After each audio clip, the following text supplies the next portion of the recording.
Hello, ladies and gentlemen, and welcome to the Red Letter, Yellow Letter podcast, a weekly anarchist, voluntary, agorist variety podcast where we talk about and philosophize the morals and ethics of everything going on in the world today, tomorrow, and in the future. I'm your host, Nev, and I'm joined by my lovely co-host and fellow anarchist, Harley. Harley, how are you today? It's tilapia time. It's tilapia time. So it's not time to punch government in the penis then? No, this time it's tilapia time. It's tilapia time, yes. It's going to be tilapia time. I am hashtagging it. I am trending it. I am making tilapia time. Yeah, you changed your you changed your name. I liked Mulder with tits. I thought Mulder with tits. Nobody noticed I was Grinch with tits for like a day. Nobody noticed. Nobody noticed. Well, the thing is, you change it so frequently that people can be forgiven for missing it because you do change it. Not that much. I mean, everyone's changing all their profiles to Christmassy shit. I'm not exactly in the festive holiday spirit. I tend to be a little more on the Grinchy side, so I put Grinch with tits, and nobody freaking noticed it. Everyone noticed Mulder with tits. No one noticed Grinch with tits. See, I'm relatively predictable. I just don't change it. I every now and then I might change the photo. I might change the profile pic, but I leave it as my name. I'm one of the things that bugs me about social media is I like to have engaging and serious conversations, but the problem now that wasn't there 10 years ago is 10 years ago everybody would just go on like they would on Facebook. So they'd go on with their name and their face, so you would see the profile pic of who you're talking to and you would see their name. Fast forward 10 years, you can't have a serious conversation with someone because everyone uses an alias or a pseudonym and they don't post their profile pic. So it's like, I can't have a serious conversation with you because I don't know who the fuck you are. See, that wasn't ever the case for me because like when I really started using the internet and socializing with people, it was on, of all things, flickr.com. It's a photography sharing website. That is where I met a great deal of my first like online friends and I even met my kid's dad through it. And so everybody had screen names. Everyone had different artistic, fancy schmancy photos that they were taking as their avatars. Like that was just the norm for me. Eventually I got involved with sodahead.com before it was what it is today. It used to be a website where you could post questions or polls to any extent, and people will join in, people would chime in, give their opinions, they'd vote on the poll, or they'd leave a paragraph, whatever. There are different formats, but the whole point was to ask a question and have other people answer it. Mm-hmm. So I got active on that for a while because my best friend was on it and he was like, just get on there and stay in touch. And I met some great close personal friends of mine that I've, had for over a decade at this point. And we still talk every single day. So again, it was a total norm for me, that whole anonymous kind of thing, and then later you'd maybe find out on a more personal level who they were once you kept interacting with them. Mm-hmm. I'm used to that. That's just how it is. No, for me, I mean, don't get me wrong. I think that people who want their anonymity, that there's nothing wrong with wanting to maintain your anonymity or certain things. And I think that's great. And that's one of the brilliant things about the internet. But if you're trying to have like a debate or a discussion about something current in current events or something, specific, then, if you're not going to stand by your name and your face and, it's like, sure, I'm at Nevmec, but when you look at me on Twitter, you see my full name, and it's a photograph of me. You know who you're talking to, right? And I'll look at someone's post, and I'll instantly start going through the comments, and it's like, random icon, random name. I have no idea who this person is. All I know is that they're an asshole. Sorry, not that they are an asshole, that they are behaving like an asshole. And I'm thinking to myself, you are, yeah. And 75 to 85% of the comments are completely and utterly meaningless to the conversation because they are being posted by completely anonymous people behaving like an asshole. See, for me, I only really get that feel if they have like no profile photo. They don't. Their screen name is like complete gibberish. I've got a few people who frequently interact with me and they pay attention and they'll talk like we're friends and everything. And they don't have a profile photo, but they still have some kind of name in there. They'll have their first name in there at the very least, and it's like, okay, to some extent, I kind of sort of know who you are. You keep talking to me. We're socializing. It's all good. But when you have nothing, your profile is just like, Big Daddy 420, and it's just a blank avatar. You're hardly tweeting anything. There's like barely, you might not even have a cover photo. In that case, that's like, yeah, I know. I'm not going to bother with a serious conversation with you. You're not a serious person. You're not seriously on the site. But otherwise, the anonymous, I just know so many people who prefer to stay anonymous. Hell, like, to be honest, a lot of my family does not put up their real names anywhere. They will have what sounds like a real name or names that they're called. So you think that's their real name. It's not actually their real name. Mm-hmm. So that just, it doesn't really phase me to that extent, don't get me wrong. It doesn't phase me. It's just that if, the way that I look at it is if someone wants to have a conversation with me, if they want me to take their opinion serious, then I need to know who it is that I'm having that conversation with. Yeah, I'm just not like that. If you're posting an opinion and you have zero identity, then your opinion, as far as I'm concerned, it's not that it's invalid. It just means nothing to me.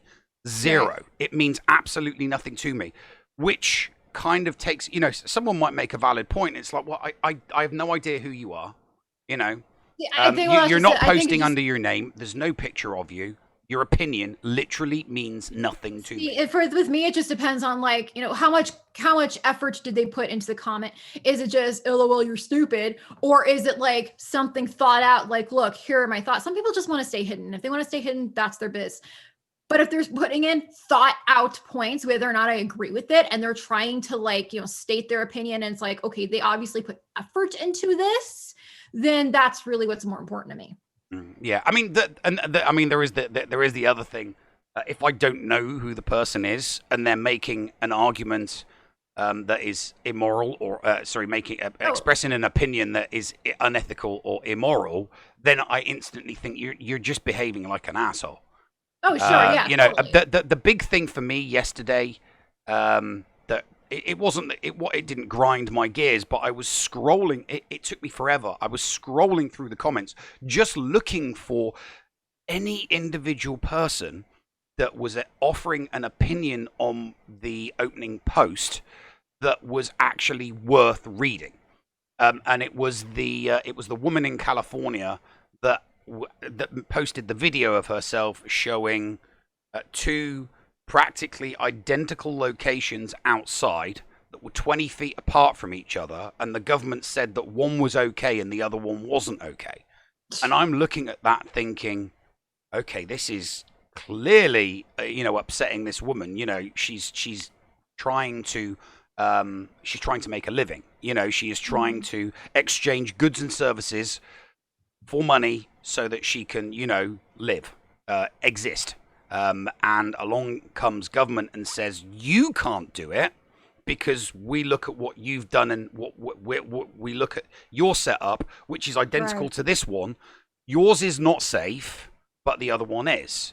And a bunch of other people came in and said, oh yeah, but this, but that, but people then started making unethical arguments for why one was okay and the other one wasn't. And it's like, no, the moral and ethical argument is to say that and that are identical. The actions that people will be taking are identical.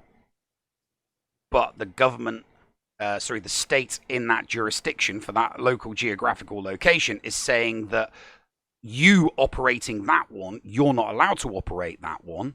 And this group of people over here can operate theirs. And it's like, oh, I know. 75% of the comments were just they were useless. And all I could think to myself was, why you're wasting your A, you're reading the thread, and B, you're commenting, but you're not adding anything of value to the conversation. Right. You are literally wasting your time. That's how I feel about anyone at all who agrees with Alyssa Milano on any point any post she makes. They come in, they're just like, you're so right. And it's like, no, you're trying to get noticed. Do you actually believe she's right? It's like, if you do believe she's right, you're fucking stupid. I'm sorry, but no, yeah, people like to talk without actually thinking before they speak. I mean, don't get me wrong. Everybody is at least correct twice because, it's the broken clock theory. A broken clock is right twice. But if you're consistently wrong, I'm not going to be looking. If the clock is consistently wrong, exactly, I'm not going to be looking at that clock. If you're going to look at a different clock. Exactly, it's like the easiest way to describe it would be everything I've seen for you for the last 12 hours has been wrong. And you're doing it anonymously. I'm not going to bother listening to you, even though you might have a really, really great point or express an opinion that I agree with. You're just so wrong that I'm not bothering. Alyssa Milano and Alex Jones are perfect examples of that. Alex Jones is a national treasure. Don't you dare compare him to Alyssa Milano. I will fight you. I'm not comparing the two individuals, and I'm not. What I'm saying is Alex Jones and Alyssa Milano are both like broken clocks. Every now and then, they're going to say something that is correct. More right than Alyssa Milano tends to be, though, honestly. Like, he's whack, don't get me wrong, but he's been right a little more often than Alyssa Milano, and he's at least entertaining, So it's like, yeah, I'll watch that clock and see what it does. But you've got to remember that Alex Jones has been broadcasting and expressing an opinion since the mid-90s. I know. Alyssa Milano has really only been expressing her opinions for, a handful of years. So, but by sheer weight, body of work, Alex Jones has been right more than Alyssa Milano has been right. Plus, you've got to figure out what's the 24-hour clock. So, is the 24-hour clock a year? So he's right twice a year. Is he right twice a month? Is he right twice a week? Is he right twice every 10 years? I was having a similar conversation on the last podcast I was on where in regards to conspiracy theorists and all, because I watched it. I watched it. For those who didn't, though, same basic thing. There are a lot of people who say, adrenochrome this and flat earth that, etc., and they're wrong on all. It's like all these things. It's like, no, I really have no reason to agree with that.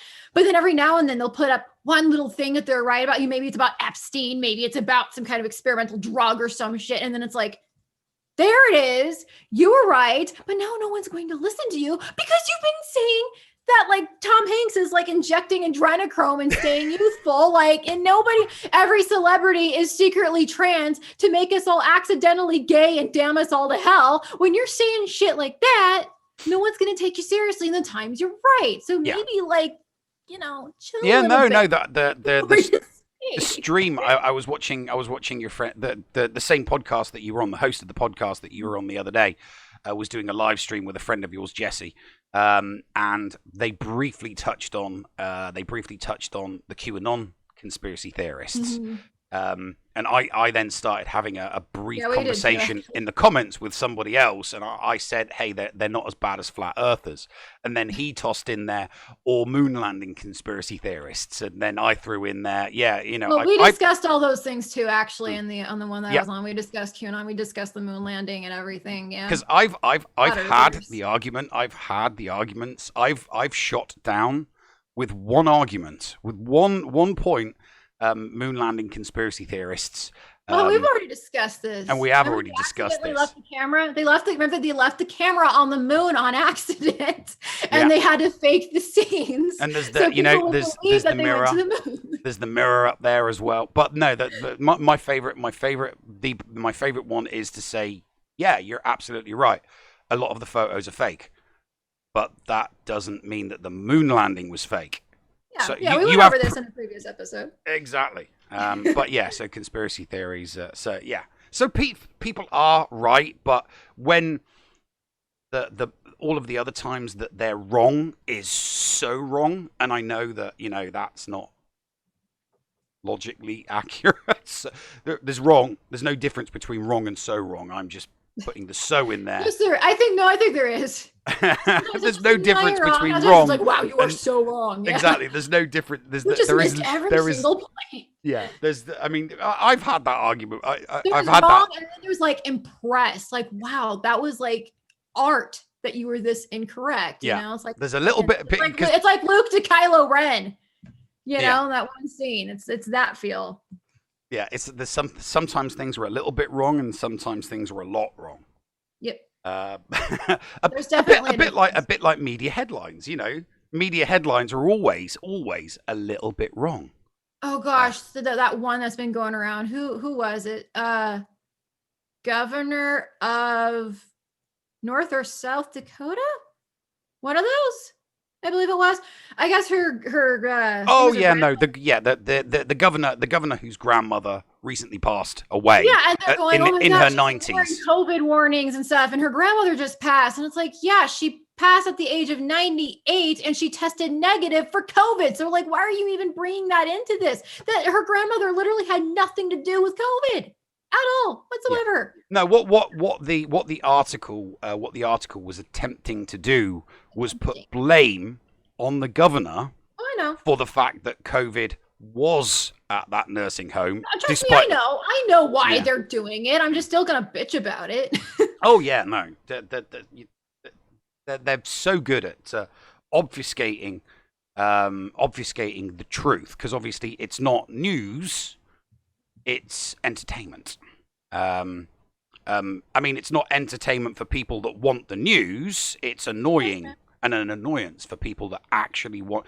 Can you just give me news and facts, please? I don't want to be. I'm not one of your fans. I don't want to be entertained. I don't even feel it's annoying. I feel it's beyond that. It's just so intentional. You know, it's not annoying like somebody is chewing a little loudly with their food. Although, bloody hell, I can't. Just thinking about someone chewing loudly with their food wants to send me over the damn edge. But you get the point. It's it's not like somebody being like annoying and maybe they're not realizing they're being annoying, or maybe it's accidental. It is intentional. It's somebody taking a pencil and jabbing it over and over, not enough to like really severely hurt, but just enough to bug you over and over again. And it's like, oh my God, stop. And they're not stopping. Like, that's what it is. It's different. It's Patrick Swayze in Ghost. I have the eighth eye. You've never seen that before? I have not seen it. Oh, right. Okay. Well, no, there's I know of it. I know this. No, the character portrayed by Whoopi Goldberg in that movie. I didn't even know she was in it. Yeah, she can hear ghosts. Patrick Swayze is a ghost, and he's trying to convince her to help him, and she won't do it. So he sits in her apartment and he just sings, "I, Henry VIII, I am, Henry VIII, I am, I am."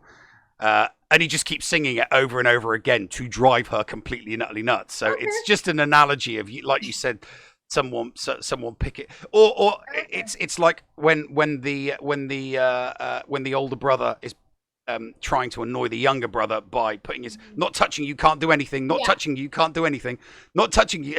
And it's like, what are you going to do about it? I'm not actually hurting you. Yeah, what are you going to do about it not touching you? What are you going to do about it not Yep.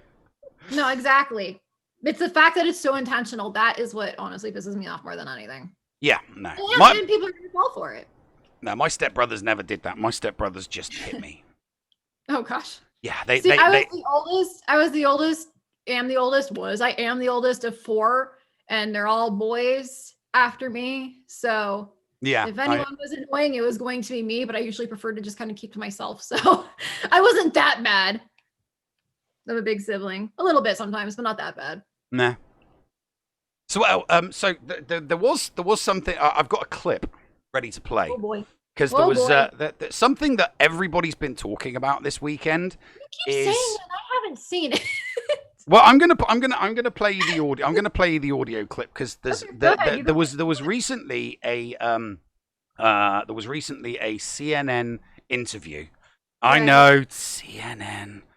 But they did a CNN interview, and it was Biden and Harris, and Biden was asked the question about their relationship behind the scenes. This was right towards the end of the interview, and Biden said something that everybody is talking about, and I kind of feel that people's takes on what he's saying is slightly different from what they're taking away for it. So I'll just play the clip. on how we want to approach these issues that we're facing. And so I don't have, and when we disagree, it'll be just like, so far it's been just like when Barack and I did. It's in private. She'll say, I think we should do A, B, C, or D. And I'll say, I like A, don't like B and C. And it's go, okay. And I told Barack, if I reach something where there's a fundamental disagreement we have based on a moral principle, I'll develop some disease and say I have to resign. Did you hear that? No. Oh, damn it. Okay, well, everybody else heard it. I heard. That's all I heard. You couldn't hear. Damn it. I heard Charlie Brown's teacher speaking. That's what I heard. Right. Okay. I probably should have tweaked. I probably should have tweaked the settings on that. I know it. I've seen the clip. I know what clip you mean. But but what Biden was talking about was this is the what other people have taken from it is that if he were to have a moral disagreement with his vice president, should he be certified? Obviously, should he be certified and inaugurated, and he becomes the president and she becomes the vice president, then if they were to have a moral disagreement behind the scenes, just like, and this is he goes back to when he was the VP, he says that he would fake an illness and he would resign. And a lot of people are taking that as him saying that if, with him being the president and her being the VP, that as president, he would then fake an illness and resign, thus then making her the president. And a lot of people have expressed that, and I'm like, well, no, he specifically used the example of when he was the vice president. So what in my opinion, what he's effectively saying is, if there is a moral agreement between him and Kamala, if she doesn't get behind him, he would then expect her to fake an illness and resign, not the other way around, because he's the top of the ticket and she's the bottom of the ticket. Right. So I took from that him saying, if she doesn't get behind me on something, I expect her to, get out of the way. Right. And everybody else is my general feel too. And everybody else is taking it as he would get out of the way, and it's like, no, he would be. And now he's the one in charge. There's no reason for him to get out. Exactly. There's no reason for him to fake an illness and resign.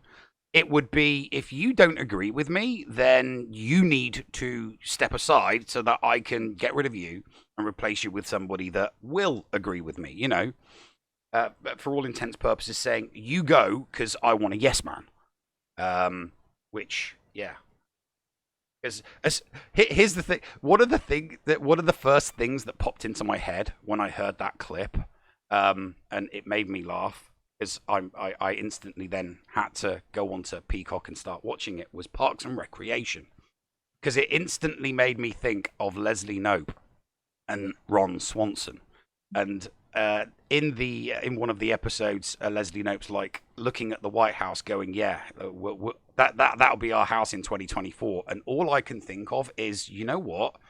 If Leslie Knope and Ron Swanson ran in the presidential election in not the actors, the characters. Right. People would look at that and go, you know what? They'd go watch Parks and Recreation, figure out who Leslie Knope is, figure out who Ron Swanson is, and go, you know what? I'd probably vote for that, because it would be so hilarious. Because it'd be like, what's the government going to spend your tax dollars on? Parks. Because she's like, parks, parks and swings and this and roads and bridges. She doesn't care about spending government money on anything other than parks. So the United States of America would become like a bit like Wisconsin, the best location in the world for parks. Well, they're water parks, but yeah. So that was my take on that, and I think a lot of people are reading into that. Are definitely reading into that Biden quote. The frustrating thing is, especially with something like that, is they're reading into it. And I think they're reading into it wrong. Yet when he has other hot takes, they're like, well, I'm going to take that at face value. It's like, well, you can't pick and choose. Oh, so when he says this, I'm going to read into it this way, but when he says that, I'm going to take exactly what he said at face value. Like when he said that they've created they've created a huge fraud organization for the election, and it's like people were like, "Oh, really? Have you? That's what you've done?" And I'm going to take you on face value. You've created an organization to oversee fraud in an election, and it's like. So you're going to take that at face value, but you're going to take what he says and you're going to read into it. There's a lot of people doing. I mean, I literally saw like one, maybe two people share that clip, and so I just haven't really been seeing that so much on my end. But I've seen. I see it. I don't get me wrong. I mean, I've watched a lot of viral clips from a lot of individual different people. I don't like viral clips. I mean, don't get me. I like viral videos, something that's like a minute or 2 minutes long, because it will give you the context. Like the video of that woman in California that was practically in tears at the end of the video, explaining her situation, explaining where she lives, what she does, what her business is, what she's done in order to try and survive, and then explaining what other people are doing to stop her from doing that.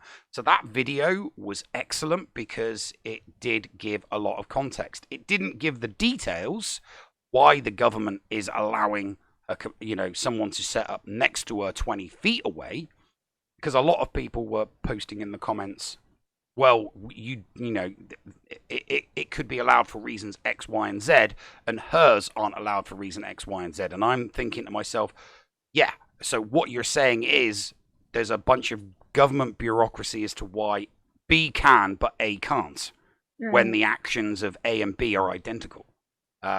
But when these like 7-second or 15-second clips with no beginning or end, no context, they bug the crap out of me. Yeah, because it's we all complain about gotcha journalism being crap, and it is. Gotcha journalism is terrible. It's not good. It's not proper journalism.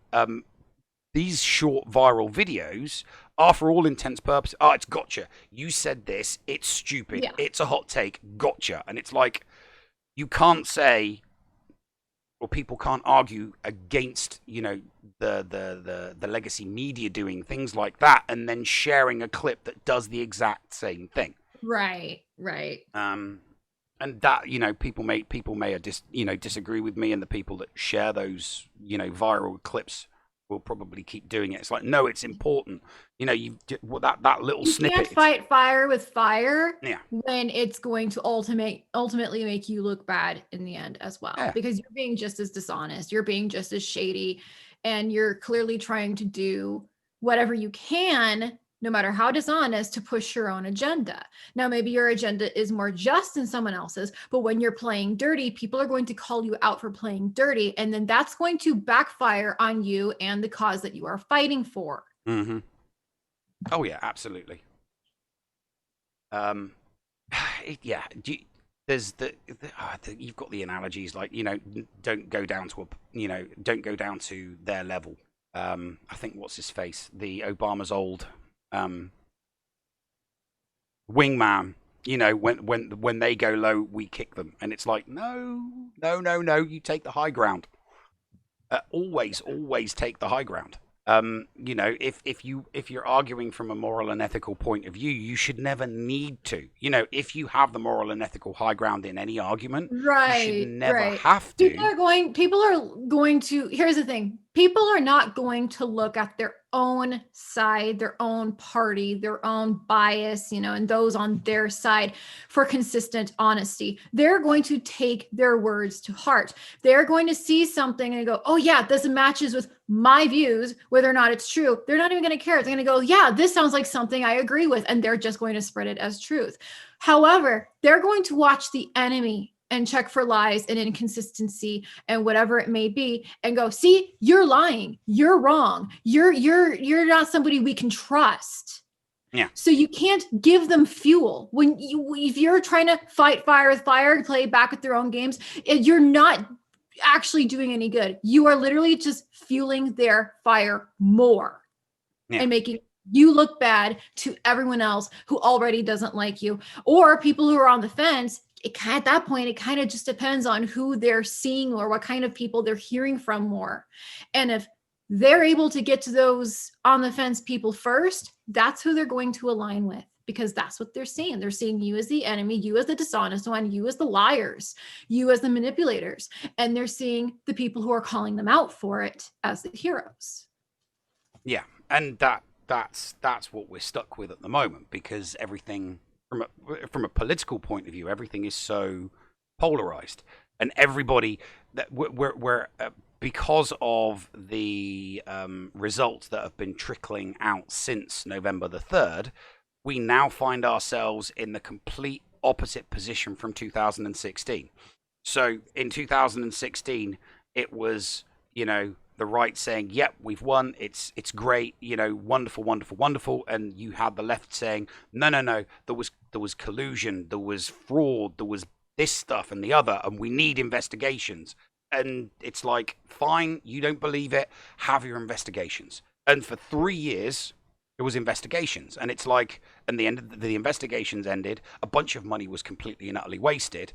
And the conclusion was there was no, the allegations that were made way back in 2016 were kind of squashed. It's like everything that you accused the other side of doing, they didn't do.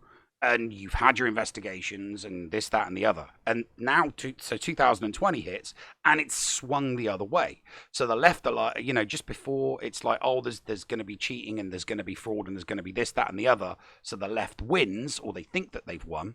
And it's like, yep, everything's fine, everything's great, we've won. And the other side are like, well, no, there was cheating and there was fraud and there was this, that, and the other, and we need to have investigations. And the left, no, you don't need investigations. That nothing went wrong, nothing was bad. And it's like, do you not realize that you've simply switched sides? You've maintained your political ideologies, but you've switched sides. So 4 years ago, you were saying it was bad, it needs to be investigated, and it was. And now you're saying that it's not, and it doesn't need to be. And the other side is doing the exact same thing. It's just about getting their own agendas and their own thoughts out there as much as they can. That's all it is. People are more than willing to play dirty in that regard. They don't care. They know they're being dishonest. They know they're being unjust. But to them, it's playing dirty for the greater good. Yeah, that's what it is to them. So they don't care ultimately. That's the problem. It's just them wanting to see their agendas and their political ideologies, come through and win, sort of thing. And the thing is that there are no winners. There are only losers. There are only losers because the right over the. I mean, what's the right won over the last 4 years, and what does the left expect to win over the next 4 years? And then 4 years from now, the cycle will just be repeated.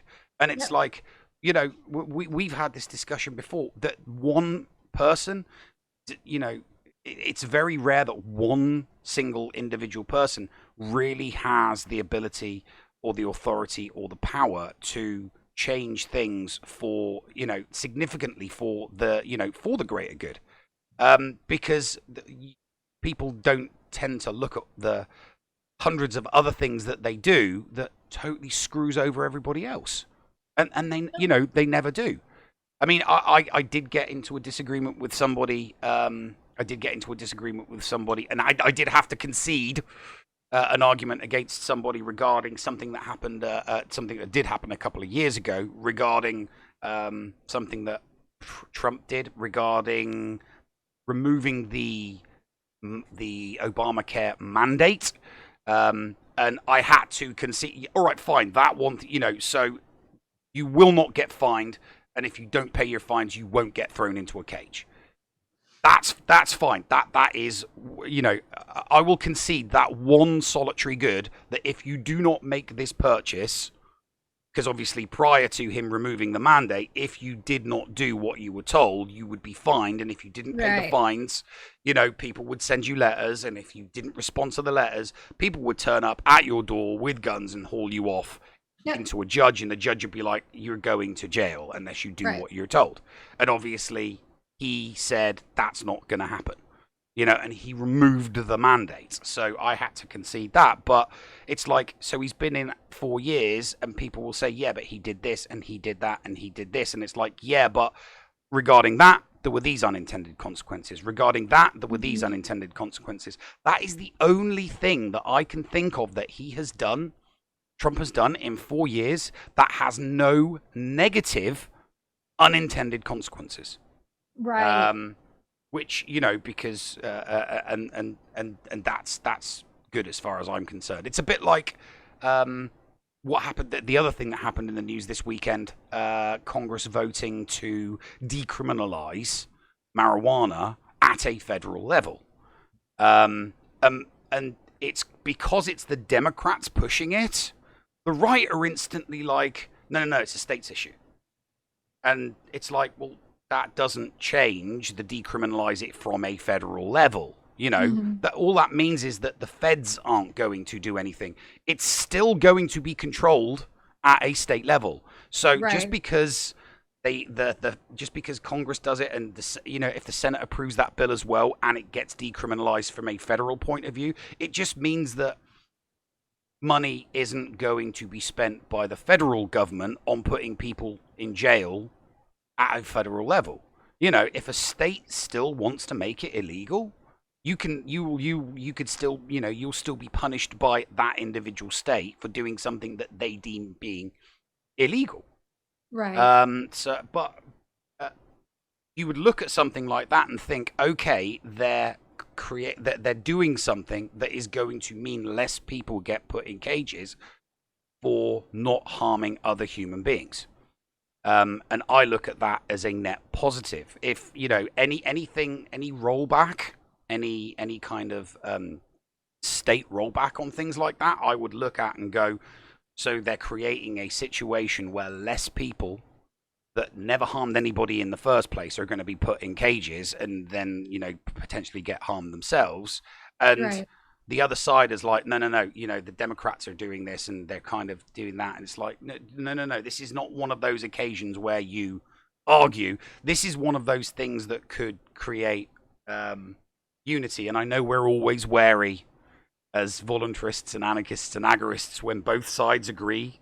When the left and the right agree on something, we're like, whoa, hang on a minute. We need to look at this, because when they, when two warring sides agree on something, it's either benevolently good or inherently potentially evil, and you're like, oh crap, okay, I'm worried now. What's going on? But perfect example of something like that would be the Iraq War. When both sides agreed, and it's like, okay, the political sides are in alignment, but the public isn't, and you're not going to listen to the public. So, yeah. Sorry, you were looking at something. Then you got something that do you have something to add? I've been talking far too long. No, I heard a car pull up, so I thought someone was pulling up in front. Ah, you thought you were getting visitors. Yeah, no, I just my dog also started flipping out. I can hear in the background, so I thought maybe someone was pulling up, but no, I think it's just the neighbors. Oh, the new microphone's working then, because I didn't hear any of that. Well, that's good. That's good. So what else has come across your path this week, other than you changing your Twitter handle to an autocorrect mistake on your phone? That was the best autocorrect I've ever had, though. Like, I just started losing it. I'm like, when have I ever in my life said tilapia time? Why on earth is my phone like, yeah, she totally meant tilapia time. I must admit, I did like your taking advantage of the Sweatergate. Oh gosh, that was so funny. That was so funny.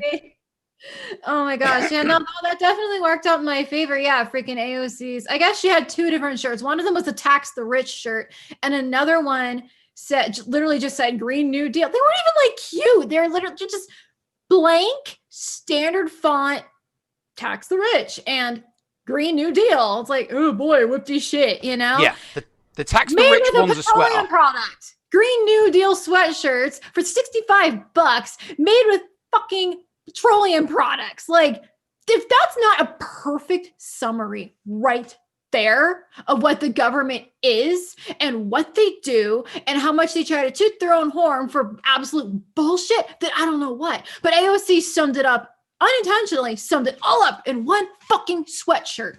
Like, honestly. And then, of course, charged extra for it because we're going to do good with it. Bullshit. But anyway, yeah. So I kind of just jumped on that and I went and had a look. And that actually worked out. Yeah, I went and had a look. The sweatshirt was $68 with tax the rich on it. Well, they've changed the prices around. I guess at first it was 65 and then they lowered it to 58. No. It started at 68, I think. I believe it started at 68. I don't know. I know that it changed. I know that they at one point they actually lowered the price by like a whopping like $7 or some shit. But either way, way too fucking much for a freaking sweatshirt. Yeah. So I just kind of took that opportunity to the Green New Deal. The Green New Deal was a square print on a t-shirt, right?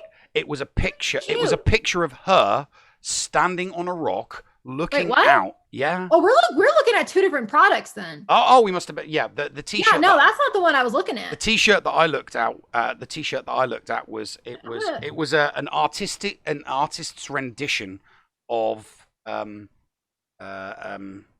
Ocasio-Cortez standing on a rock, looking out at something, and above it was the not what I saw. The Green New Deal, and the other T-shirt, I think the worst offending one of all was a plain white T-shirt, right? A plain white T-shirt with student debt on it and a line through it in black writing, and it was $17.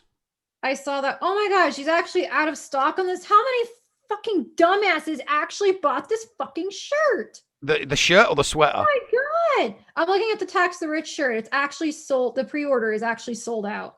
Because the sweaters have sold out. The ones that are over $50. Oh my God. Yeah. I'm looking right now. I am looking right now. Some of the responses to that have been awesome. Your response to that was brilliant. You know, instead of buying this sweater, buy this shirt from a hardworking mum. What was the slogan on yours? Go on, everybody. That one was you know what it is. You just want me to say it. Punch government dick. Yeah. Yeah. What was it? A couple of people. I'm not even seeing the shirt you're talking about. Which one? The artistic one with her face or something. I'm not even. No. It's not her face. It's an artist's rendition. Oh, wait. I just found it.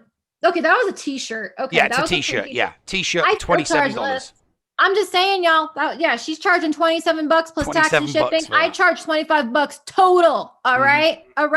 So you can either support this dumbass bitch, or you can support someone who lost her damn jobs thanks to government shutdowns and has 2 kids. Choice is yours. Mm-hmm. Oh yeah. Mm-hmm. Mm-hmm. I mean, come on. She doesn't need it. You need it. I need it, and I'm funny. She's funny? No, she's just a bimbo. I'm funny. I'm hilarious. You're funny. She's not funny. But yeah, Harley, women are funny. Get over it. What? Not her. Girls are funny. Get over it. Yeah. Not her. Whatever. I'm funny. She's not.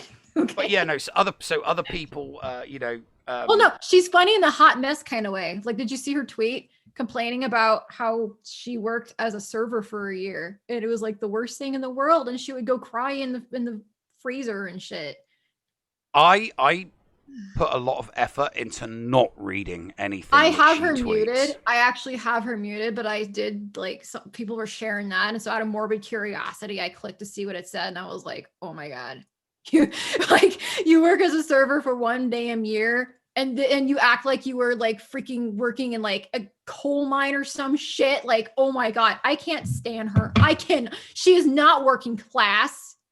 She is just obnoxious and whiny and full of herself, and I can't stand her. Yeah, no, that's why. I mean, every damn photo of her, she looks fucking psychotic. I only hear about the things that she either discusses on social media or in an interview through people that I do actually listen to and do follow and do listen to. Right. I do not actively go looking anything that she posts because neither I do I don't need to. It's it's a waste of No, like I said, I have her muted, but sometimes people keep sharing it, and if I see a bunch of people sharing it, then I'm like, okay, what did she say? So then I'll go ahead and click it. Right. You know, it's like, all right. But I mean, gosh, honestly, for a while, what would piss me off the most is the fact that she was a bartender, and so now we have a bartender being a dumbass in like in the political scene, and so now people use that against me because I'm a bartender. So they go, oh, you're a bartender, you have so much in common with her, you're both stupid. It's like, okay, first of all, we have two totally completely different conflicting political views, so what the fuck? Secondly, so fucking what? I'm not in office. I'm not trying to freaking implement my rules and ideals on all of you. So what if I'm a bartender? I enjoy being a bartender. And you know what? I'm sorry you're pissed off that you didn't find yourself a career where you were earning $50 an hour without student loan debt. What I say to that? Yes. Jealous asshole, punk ass bitches. Yeah, anyway. Yeah. Anyway, but yeah, so yeah, that's the best thing she's ever done for me was make that freaking sweatshirt so I could pimp that out and get sales for that. Yeah, well. and how much interest did you get in your in that t-shirt as a result of that? Yeah, I mean, it got like the post itself got like over, I think 1,500 likes. It got, I think, somewhere around 160-ish total retweets and everything. Like, I mean, yeah, it spread pretty good. So yeah, make sure you put the link. Make sure you put the link in the video description below for this one. Well, no, I don't really have so much of a link for it anymore because I usually do it one-on-one. I let people reach out to me individually, and then I can just be like, okay, what size and color do you need, so I can make it more what you want, and then I can get it and make it up for you, based on that. So I don't really actually have a specific link for that particular. Oh, it's not linked on your Etsy store. No. Okay. Because I do it just based on the individual, and as to, I mean, I can probably do it more custom like that, but I kind of just let them reach out to me and be like, hey, here's my size, here's a color I prefer. If you can't find it, then here's like another one that would be okay too. So that's didn't you tell me? I'm not sure. Did you say that a celebrity bought one? No. I offered to send one to Phil from All That Remains. A wood chipper one, actually. It wasn't that one either. It was my wood chipper. Right, different t-shirt, yeah. Yeah, it was a different one. So, which I did sell a couple more of that because I tagged him actually and asked if he wanted one. So at least there's that for me too.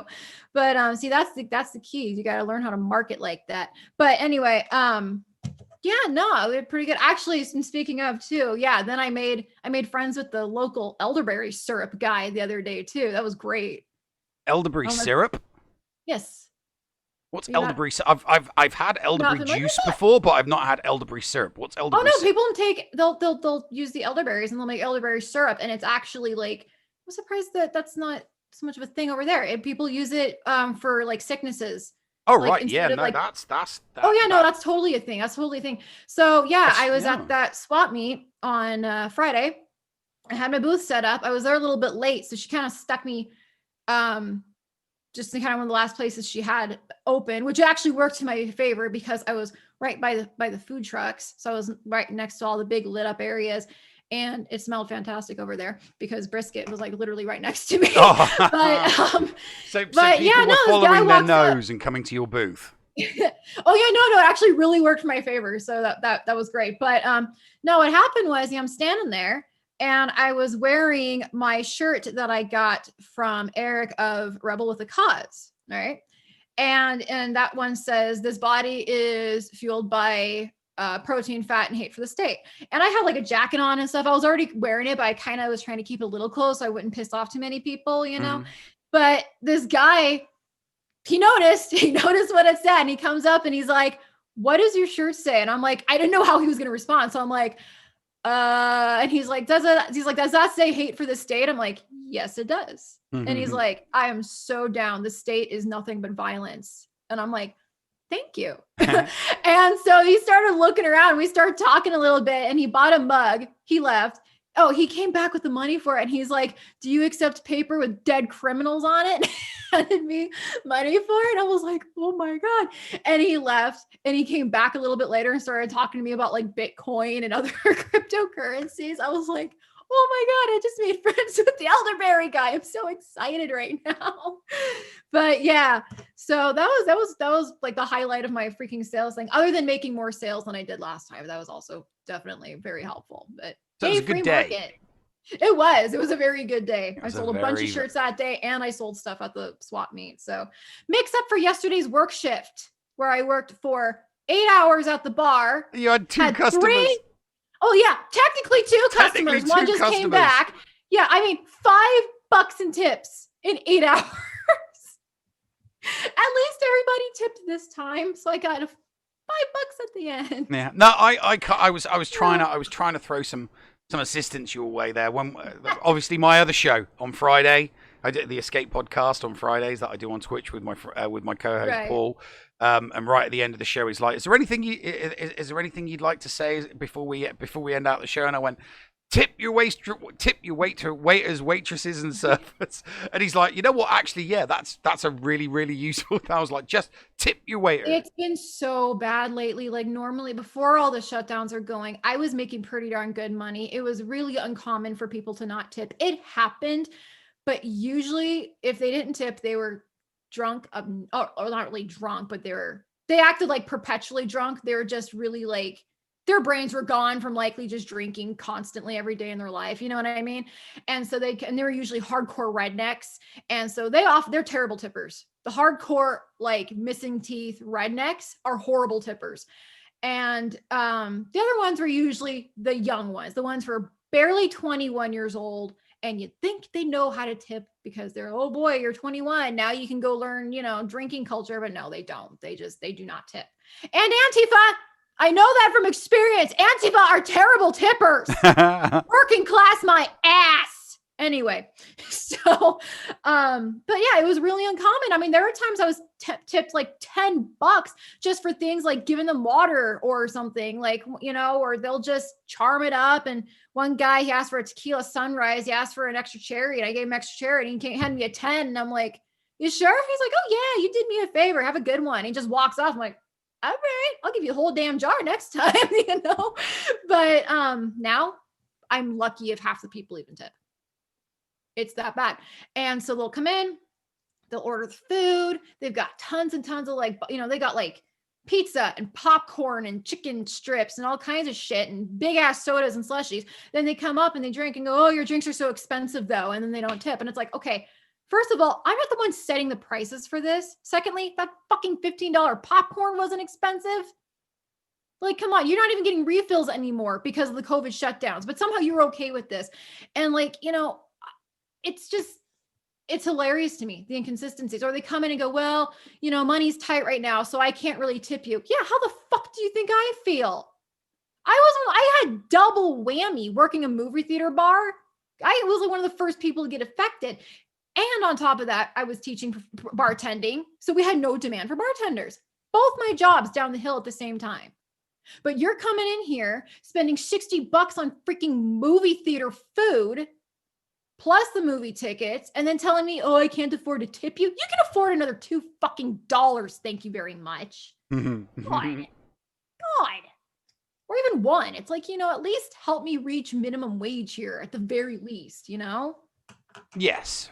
It's always nice to get a little bit of a boost. I mean, my only experience of service industry tipping like what you're in was literally when I was a kid. Working at a holiday camp with a trolley, being like we would call ourselves, we were called barra boys, but we had like the carts. And we would wait in the car parks as the new influx of holiday makers to go to their chalets and their apartments and their stuff like that at the holiday camp. And then we would take their luggage from the car park to there. So we literally we would be there for, a day doing this. And we 100%, because we weren't getting paid by the holiday resort. We weren't getting actually paid by them.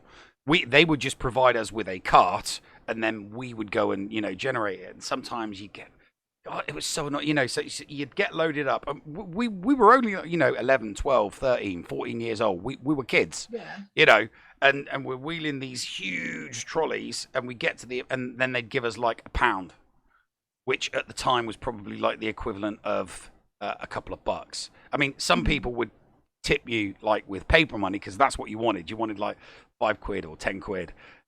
But a lot of the time it would be like £1 or £2. It just because in the UK, whereas over here you have $1 bills. In the United Kingdom, we haven't had £1 notes since the 80s. They got rid of the £1 note and replaced it with a £1 coin. I mean, you've got dollar coins here, but it's more predominantly, a dollar bill. Yeah. So they dive in. So, and I know how much that, because sometimes you'd have a good day and you'd be there for 8 hours and you'd make like maybe £50, which for an 11-year-old at the time's like, wow, that's so much money. Yeah. And then you can have like these really bad days where, you'd make like maybe £20. And it was all dependent on which car park you went to, because there were 3 car parks. And some people, here's the thing. There were different tiers. So you'd have like working class, the people that had gone there for a cheap holiday, and then the kind of middle value ones, and then the higher value ones.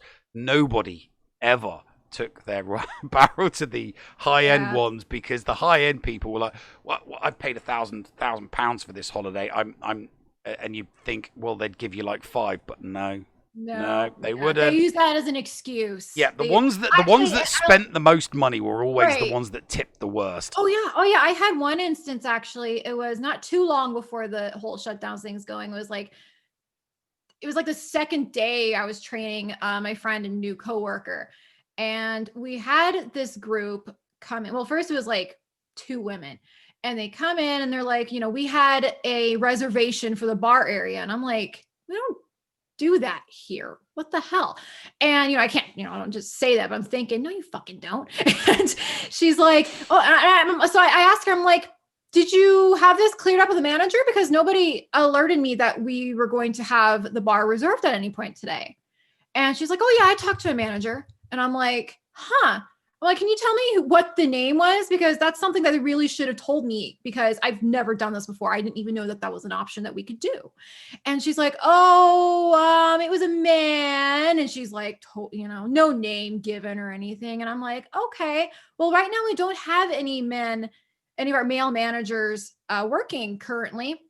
So maybe if we can bring down one of our other managers and figure out what's going on and see if they knew about this, we can figure something out. And I could tell she's totally bullshitting, but I know how to bullshit back. Yeah. I do. Can't bullshit a bullshitter. Oh yeah, I do it real good. And so yeah, I called down my managers, and she's like, I don't know what the hell they're talking about. She's like, just in case maybe she's telling the truth, we'll roll with it. But we've never done this before. I don't think this is a thing. So they had like over 30, I think it was about 40. I believe it was 40 women total. Okay. Me, all at this tiny little bar, me and my coworker. And now here's the thing about the bar. We don't do tabs. The payment is handled like a concession stand, because we have lots of regulations and legalities that we have to follow. We have to prevent people from sitting there. We don't want people sitting there and just drinking out the bar. That's not the point. They're supposed to take their drink. They can chat a little bit if there's no one else around, but then they need to leave and go to the theater. And we also, because there are kids everywhere, we have to be careful about how much we can serve at once. So somebody can order like, a large beer, but then they have to wait another 45 minutes or so before they can come back and get another one. Mm-hmm. Because again, there are children everywhere. So we have to watch out. We don't want any lawsuits on our hands. We don't want irresponsible bartenders, getting people shit-faced and then a kid gets hurt, So yeah, no, it's very strict. It is a tight run ship. So because of that, one person was going to be paying for all of it. And it's 40 different women, all ordering different things. Oh, that's right. This was in December. This is also when the new Star Wars was coming out. So we had like the specialty Star Wars cocktails and everything too, which were all, complicated all on their own, fancy little decorations and shiz. Most of them ordered those. So we're back and my coworker and I are running back and forth with a list, writing down everything they were ordering. That way I can put it in all at once. And we're like, okay, we took this order. We're not accidentally charging, twice, or we're not missing anything. It was just write it down on one sheet and then we can ring it all up at once and get it good. Mm-hmm. So, we're calling back and forth. I've got this person. I've got this person. It took and again, most of these women, they weren't ordering simple stuff. They were getting the most complicated things we had on the menu. So, and we're not allowed to free pour there.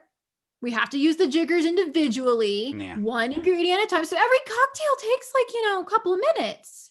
So this took about an hour to get everybody done, right? Mm-hmm. They literally tipped us $5 each. They took up our bar for a fucking hour. Oh, and you know what they did afterwards? It was for a birthday party. They also snuck behind, to the side where we're working, and they stuck all the fucking birthday gifts in our work area while we were busy taking orders. Oh, God. So they took up our workspace. They took up our bar, preventing other customers from coming in and ordering, and they tipped us $5 each. I was fucking pissed. Called my manager down. I literally I'm like, take a look at the receipt and just read it and tell me what you think. And she looked and she was like, oh, hell no. She was like, she's like, they're banned. We're not allowing them back at the bar ever again. She was just pissed. So yeah, this is the kind of bullshit that people like to put us through. But yeah, otherwise, thankfully, that kind of stuff wasn't too common. Usually people would tip fairly decently. The first night I was working was actually not too long after John Wick 3 came out. Mm-hmm. So it was just a ton of men, all just ordering pints. They were all just getting draft beers. So I just spent the whole night just doing draft beers. Now I had to split my tips because I was working with my trainer. And when you have them split, or when you have two bartenders working, you split the tips. That's just how it is there. I still walked off with $90 in tips that night. That's a good night. On my first night, if it was just me, that would have been a lot of tips. That was the norm. Now I'm lucky if people tip at all whatsoever. And they give the excuses of, well, we just spent so much money. I just don't have the ability to tip you more. Yes, you do. Don't give me that. I put that in my freaking TikTok video I showed you. It's at the very end. Yeah, I did. Yeah, when I'm acting like the customers, I put very end. I'm like, do I really have to tip? I just spent $50 on drinks. Yeah, you really fucking should. Especially when you were such a difficult little asshole being nitpicky and taking up my bar from other customers because you were being so difficult. Yeah, you should probably fucking tip. Yeah. No, yeah. I saw when you posted it on Twitter, because under no circumstances will I ever put that app on any of my mobile devices. Not gonna happen. I know. I know. That's why I sent it. That's why I sent it to you the way I sent it to you, so you wouldn't have to. I wouldn't have to, because you're so considerate. I know. I try. You're so considerate towards me. You really, really are. So what else is enough? Has this titties and pie thing been bugged you at all? Because I know that you've been tweeting about. I mean, I haven't. I've been just observing. Because I'm going to get on the shit list if I talk about that. That'll be fun. I'm surprised I'm not on the shit list so far. Go on, make L7's shit list. No. Okay, so the titties and the pie thing. Because you need to explain it to me, because I get the titties thing. I get the boobies thing. Because, I get the boobies thing, and I've been observing the boobies conversation because, I'm a man, so I like boobies. Oh, good. But I don't understand the pie thing. So, what's the deal with the pie thing? The pie thing is a completely separate issue. I thought the two came together. No. It's a completely separate issue that just so happened to happen right after the boobies thing. Mm-hmm. So that's why everyone's like, pie and boobies, because it's just pretty much at the same time. No, the pies thing, there's a certain well-known libertarian account on Twitter who I guess doesn't really have much else to show for other than her shitty attitude, other than the pretty little pies she makes. And how dare anybody say they make a prettier pie than she does? And then she will retweet your ass send all of her 80,000 fucking simps after you and go, oh my God, they're bullying me by saying they make prettier pies than me. That's what this is. So people have been getting blocked and banned from her because they're going, I make pies too. Here's mine. I think it's really nice. Too fucking bad, block. That's what this is. Just another fucking hissy fit from her. That's all it is. Oh God, that sounds a bit, because I like pie. I make lots of different pies. I mean, I know. I keep joking that now I'm going to be the freaking cake queen because, like, I've been doing that for a long time. I saw that. Yeah, I saw you talking about the cake. Yeah. Duff Goldman complimented one of my cakes once. I was so excited. He called me chef and everything, and he said he would eat it. And I was like, oh my God, I just got complimented by Duff Goldman. I love him. But yeah. So now, as far as I'm concerned, if she's going to be the pie queen, I'm going to be the cake queen. Okay. Well, I in that case, can I be the pie king? Oh, just have to take that up with her. I don't know. The next time, I'm not ruling the pie shit. I'm ruling the cake shit. The next time I make because I like making my steak, mushroom, and onion pies. I like my steak. If you do dinner type pies like that, maybe she won't get so butthurt. Oh, see, she took. Right. Was the pie that she made like for a pudding, for a sweet pie? It wasn't because I do. Was it like an apple pie or a? Yeah, she's been doing like apple pies and stuff like that. Right, okay. So she's talking about pies for afters, not pies for dinner. See, I make pies for dinner. Yeah, dessert pies. Yeah. Right, a dessert. That's why I was saying cakes. I'm like, okay, she can have her damn pies. I can probably make better ones than she does because I've been in this freaking little hobby for a long ass time. Mm-hmm. But that's beside the point. If she wants to claim that, then I'll be like, yeah, I'm the cake queen now. But it's okay because I want to see if you guys do fancy schmancy cakes, by all means show me, because I actually really like seeing other people's fancy schmancy cakes. Like that's what got me into it, was watching other people making them, watching Duff Goldman was actually, I adore him. I absolutely freaking adore him. So watching like Ace of Cakes for years and stuff and everything, I was like, yeah, that's what I want to do. And so I got into it, and yeah, I don't do too bad. I actually like win ribbons and shit with my stuff. So yeah, I've sent you. When I cook stuff, I've sent you pictures of the stuff I've cooked, and you've liked that. Yeah, but I don't post it because I don't want to be. Yeah, I don't want to be one of those people. It's like, you know. Well, let me just say. I've been baking, in the kitchen, just baking for hobby pretty much as long as I can remember. Okay. It was just something I was raised into. I enjoy it. When I was about 15 or 16, I think 16 or 17. That was when I first started taking classes, and it was the basic stuff, how to get nice, smooth surfaces and how to, pipe different designs, just the really basic stuff. And I took to it pretty quickly, and I kept practicing, and I watched online how to do different things. I did take a class for how to properly apply fondant and use gum paste. After that, everything else I've done was strictly online tutorials, joining Facebook groups, watching other people do their work, watching Food Network, and just learning all these different tips and kind of combining them until I could do stuff on my own. So like all my actual from scratch recipes, they're entirely mine. They are all years of trial and error and trying to get it just perfect. And it got to the point I was semi-professionally, doing it from home. And I had lots of great reviews constantly, people telling me it was the best they've ever had, so I did pretty good. And then I started competing. Now, the cake decorating community is one of the most toxic fucking communities I have ever seen in my life. It is absurd.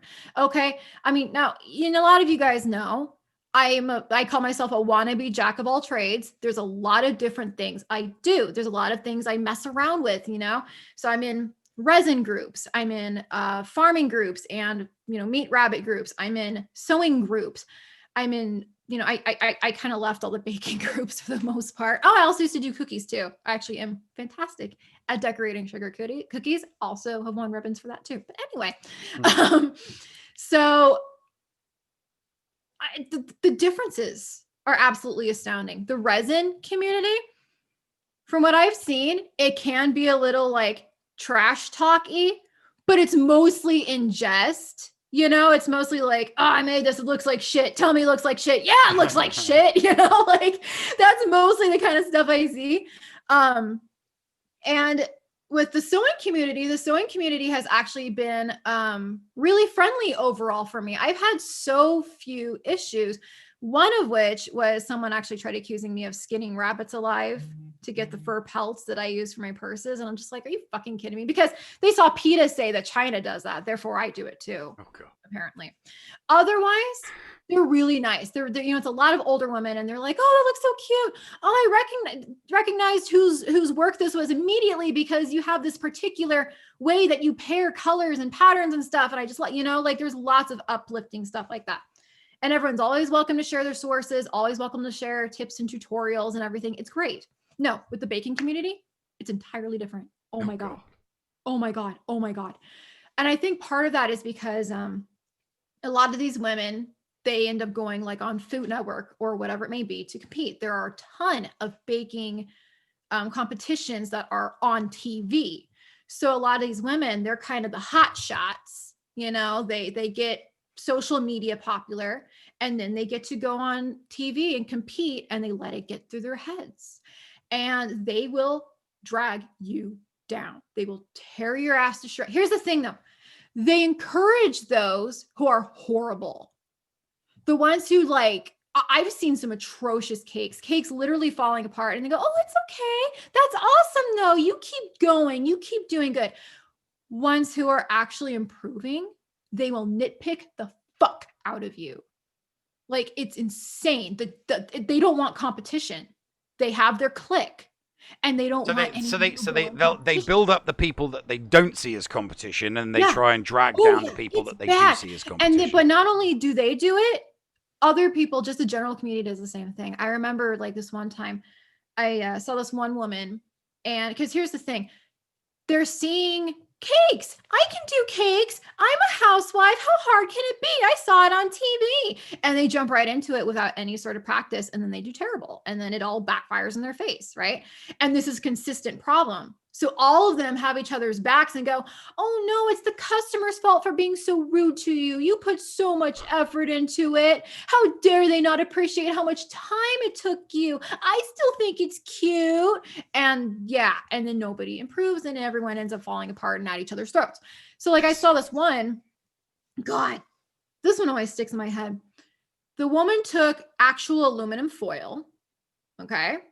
And she decorated her cake board with it. You don't use actual kitchen foil to decorate. You're going to get wrinkles. Okay. There's like specific foils for that purpose. So you don't get all those wrinkles, and sometimes they're like kind of patterned and everything, so they look prettier. That's not what she did. She took like kitchen foil and wrapped it up. So it was all jagged and wrinkly and ugly. The cakes were, okay, when you make a cake, you're supposed to cut off the dome, so it's nice and flat and even when you stack it, right? Not a hard concept. Well, she didn't do that. So of course they were falling apart right in half, chunks falling off.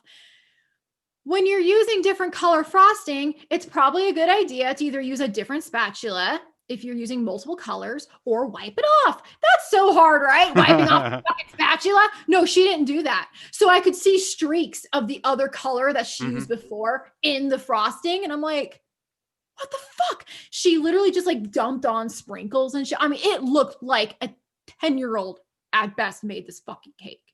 She brought it to her customer like that. Okay?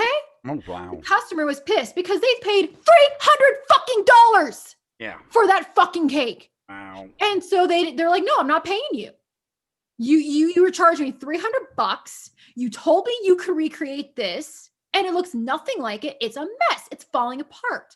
And she put on, "Oh, boo-hoo, they didn't appreciate how much time it took. The time is what's important, right?" And all these comments going, "You're right. How dare they not appreciate you and all of your time? It still tastes the same. It doesn't matter if it looks like trash. It's going to taste the same." And it's like, you more than likely used a box mix, first of all. They literally could have just saved themselves time and a shitload of money just doing it themselves. It's going to taste the same, right? So they'll encourage people who are absolutely horrible at this because they themselves are horrible at it, and they don't want to acknowledge that they're horrible at it. And then they'll tear down the people who are actually improving. Like, it's bad. It's really bad. I had that happen to me. I made this full elaborate, I mean, like, I'm not like this incredible Food Network expert, but I've made some pretty good above average stuff for sure. Okay. For my brother's 21st birthday, he's a little obsessed with Rotten Tomatoes, the movie critic website, right? So I made him a full-on Rotten Tomatoes themed cake. I made this giant cake that looked like a tomato and it was nice and smooth and even. I used like powdered sugar and food dye to recreate mold growing on the side of it. I had like little fondant bugs crawling out and all. I made cookies, like little star-shaped cookies. And then I decorated the fondant. I just like using fondant on cookies over royal icing personally, but that's just, again, personal preference. And then I also did his name in like red, bold, squared lettering with little yellow dots to make it look like Hollywood lights. And I did another cookie that looked like, what are they called? Those little clapper things that movie directors use. They're like black. Oh yeah, no, I know what you're talking about. Yeah. Yeah, I don't know. I can't think what they're called, but I recreated one of those out of cookies and like hand painted it and everything. So there was that cake. The bottom cake was a giant movie reel. Mhm. Okay. So I took the cake decorating boards and I covered those with a solid gray fondant. The middle cake was covered in black fondant. And then I cut out individual white rectangles and made like a movie reel. Mhm. Okay. It looked pretty darn good. I also had popcorn laying around. I just, I was on borrowed time. I used real popcorn. Okay. I knew my brother would not care. I knew he would like that it was real popcorn anyway. He would not give a crap. So I just used real popcorn. He loved it. He was like in awe. He was like, this is just fantastic. Like totally in love, right? But the fucking hot shots liked to tear down the fact that I use real popcorn. Oh, right? They're like, personally, I don't think you put enough mold on it and I wouldn't have used real popcorn. That's a sign of a weak cake decorator. And I'm like, he wanted real popcorn. Isn't this, if the client is saying, go ahead and use real popcorn because I want real popcorn, shouldn't I just fucking listen to the client? Like it's absolutely that's all it is. It's either tearing down the ones who actually have some skill or it's hyping up the people who are absolutely atrociously like preschooler level bad at it. Whatever happened to wanting to beat the best in order to be the best? Right? Clearly that, yeah. No. Now it's all they don't want competition. That's all it is. Last cake. Last cake. I like really. I mean, I do standard cakes. You see me do my brownies. But the last cake I really went to town on was I don't know, probably about 4 years ago. I did my eldest was into pugs, so I made her a pug cake. I must have spent about 6 hours on it because I did like 5 layers. It takes so long. I did about 5 layers. I had to make all of the fondant and the icing. Oh God, and brought it out. I made little animals and put them around the side because I had some like white left over and some there was some colors in there that you wouldn't do with a with a pug. I had some green in there as well, and I'm like, I've got this green. I'll make some frogs, or I'll make So I made something with green. Get creative with it. So and then I put those as garnish around the outside so that the kids could pick them off and eat them. Right. So I did similar with my brother. He when he turned 18, I believe it was, he was really into Super Smash Brothers, and so at that point I was kind of rusty with it had been a while since I made an elaborate cake, so it wasn't perfect, but he really liked it, and I put in so much detail. I recreated his custom me character out of fondant. I made a solid hollow chocolate Pokeball and a little fondant Mew all by hand, all myself, and put it inside the Pokeball and put that on top of it. He like lost it over that. Like my daughter's cake, the last one I did, that's the one that Duff Goldman complimented. And yeah, I went to town. I had to really use some creative freedom on that one because all she said was she wanted a sparkly moon garden cake with she wanted Luna moths, purple, glitter, crystals, and she wanted skulls. Unfortunately, the skull mold didn't arrive until like literally the day after her party. So I wasn't able to do that. But I mean, I bought like crystal shaped fondant molds and I individually like banged up a bunch of Jolly. This alone took me like 2 hours because I was taking Jolly Ranchers and putting them in a Ziploc like by color. and banging them up so they were good and tiny, and melting each color, putting them in, and then I do that with another color, and I maybe swirl them a little bit or kind of layer them so they'd have like an ombre effect to them. Stick them in the freezer, let them chill, pop it out, and do it all over again until I had the whole top covered in these Jolly Rancher crystals. I did buy the edible Lunamas because I don't have the gear to make them myself, and they're just made out of wafer paper. But I also had like moon phase molds that I made out of chocolate. I mean, I went all out on this cake, and it looked phenomenal at the end, you know? And I mean, she was like almost in tears. She was just like, she literally went, like, I'm not even kidding. She was so excited. So yeah, I mean, I didn't get to compete this year because, you know, there was no fair. They had to cancel it. But I usually do compete, and I haven't not won a ribbon. You know, sometimes I get third, sometimes I get second, but I've never not won a ribbon with anything that I've made. So cookies, I'm actually pretty good at on the spot cookies. I always enter cookies, and I never know what I'm gonna make. I just go, this combination sounds good, and I literally like throw the recipe together like the night before and be like, okay, let's see how it does, and then they win. So I'm like, all right, that works. No. I mean, just to wind it down, my speciality isn't so much cakes and pies. It's curries, spaghetti bologneses, lasagnas, and things with pork loins, pork fillets, and pork loins. Cook. I love doing that. I love when we did season 1 of when me and my friends did season 1 of Talking Mando on my friend Going Nerdy's channel. At the end, I would throw in there for the people watching live a recipe for one of the things that I'd made up or cooked, and you know, and then they would go away and they would make it, and they would record themselves making it, and then nice. It. What I'll do is when we finish this, I'll send you a photograph of that pug cake that I did, because I'm sure it's still on my phone. I feel like you might have already sent it to me at one point. The pug cake? I don't remember you discussing it. It sounds familiar, but of all things I discovered this year when the lockdowns first started happening and people were hoarding everything, I was like, maybe I should finally learn how to make jerky, because I never actually made it myself before. And so I started messing with like marinades and throwing stuff together. And like, I discovered that I'm like really freaking amazing with jerky marinades. Like, oh my God.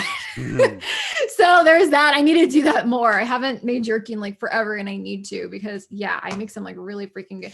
And I'm not going to lie, I kind of make boozy marinades too, because why not? But like, I made this really good, like agave, chili, mango thingy with like different like Southwestern spices and stuff, and like liquid smoke. And I put in a little tequila in there, and I soaked the meat strips overnight. And then I put those on the dehydrator, and I sprinkled them pretty heavily with chili powder and black pepper. And like, oh my God, it was so freaking good. And then I did another one that was like more Asian inspired. It was like a pineapple teriyaki thing. And then after I soaked that, I sprinkled dried ginger all over it. And my son actually went crazy. I had to use gluten-free soy sauce for him, but he doesn't like Asian food very much, to be honest, which like, how the hell is he my child? But he was crazy over this one. He actually like adored it. He also likes anything with ginger on it. That's what he told me. He's like, it's got ginger, so I like it. But yeah, so I need to get back into doing that, because I make some good freaking jerky. And if I had any damn rabbits, I'd be making rabbit jerky, but no, they don't want to have any freaking babies. My rabbits don't want to make babies. What the hell? That's how you know the world has gone to shit, is when the rabbits don't even want to make babies. Rabbits don't. Yeah, rabbits not wanting to get jiggy with it. That's strange. You talking about food's making me hungry now. So I think we'll draw this week's podcast to a close. All right. You are making me hungry.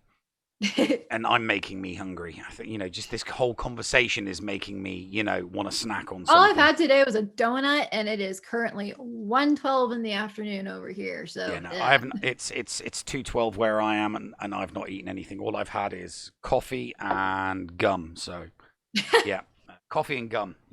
Caffeine and nicotine. That's what I've been on this morning. Anyway, so thank you to everybody that has watched. We obviously appreciate your patronage. Don't forget to hit the like. Don't forget to hit subscribe.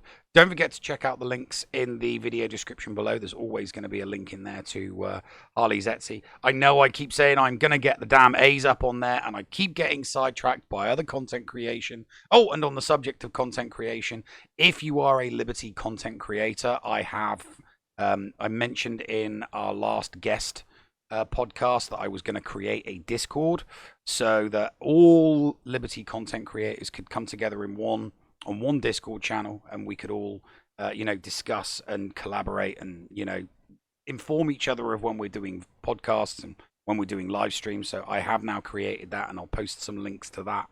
I'm not going to post links to that because we want to keep it a strictly content creator Discord channel, not a public Discord channel where everybody just piles in and starts, preaching to the choir, which is what would happen.